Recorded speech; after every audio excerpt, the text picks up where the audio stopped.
मु Dipak Kumar Sahu non government aided and unaided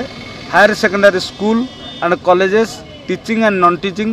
+2 +3 employees association Odisha नाहटियार सभापति अटे। कौन कहबे आपण आज धारणा बसथिले एवं सरकार मध्ये आपण डाकिथिले कोन आलोचना होला आज आमे जो टिक दाबी टिक नहीं बसलु 1/6/2008 रु 30/11/2013 पर्यंत एक नूतन अनुदान नीति बसलु ये आम राजरास्तार बसलु एवं सरकार तरफ आज आमको डाकर आसाला डेलीगेट्स टीम हिसाब से आम से जाइलु एवं आमर जो सचिव श्रीजुक्त अरविंद अग्रवाल सहित दीर्घ 10 मिनिट काल कथोपकथन होता एवं आमर ये जो दाबी विषय आगे उपस्थापना करूँ एवं से सहृदयता आमको देखते एवं आमे आमर जो नार्य अधिकार टिकक आम जो नूतन अनुदान नीति प्रणयन करने को जो आम दाबी करूँ से विषय सहित आलोचना पर से सहृदय छाकर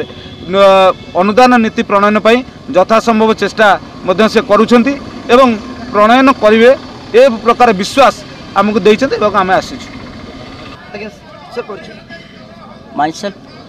Dr. Sukant Behera, active member of this association.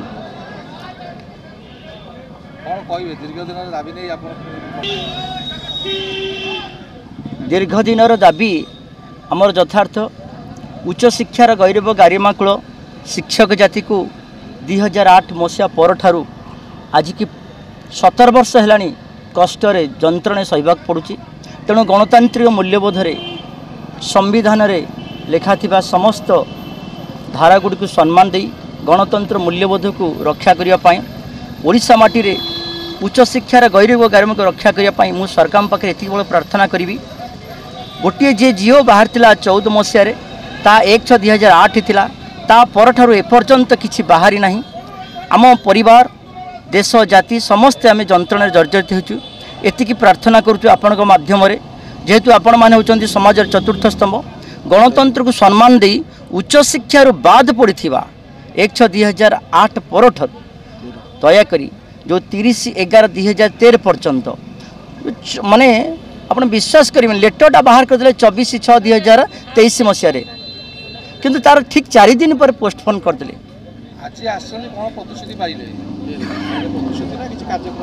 ना आज प्रभु जगन्नाथ माने उच्च शिक्षा सचिव कंठे बसचंती जगन्नाथ अमृत वार्ता देइछंती जे तुमर बहुदिनर भोक उपसर दाबी निश्चित भाव पूर्ण हम तुम जगन्नाथ पाखे केवल आशा एवं भरसा रख तांको भली ए महान व्यक्तिंकर एभली अमृतमय आशीर्वाद पाथय करी आम आज निजक धन्य मन करुचु आशा करुचु नूतन शिक्षा नीति अनुसार से निश्चित भाव में आमको आशीर्वाद करेंगे एतिकी वार्ता दे आपको धन्यवाद करूँ।